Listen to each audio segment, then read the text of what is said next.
When people hear the words, the Montessori method, they often wonder what that means. Dr. Montessori was a physician, a psychologist, and a writer. She spent over 30 years observing and working with children.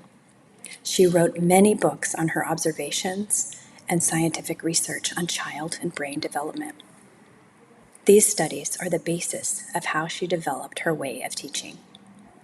In the early 1900s, when Dr. Montessori opened her first children's house, the prominent attitude at the time was that children should merely be taught what they needed to know.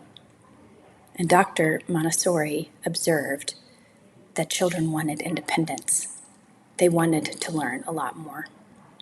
She learned that children absorb information almost effortlessly when they are young.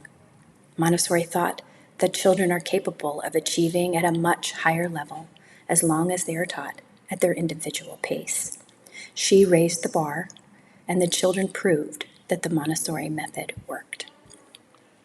Her method is based on science.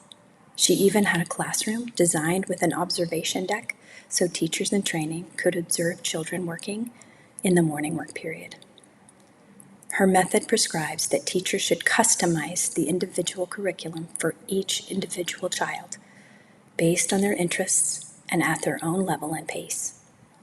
The Montessori method is a scientific approach based on the research of child development, suggesting what children need physically and psychologically during their most absorbent formative years. We observe your child and we customize their work plan based on their individual needs.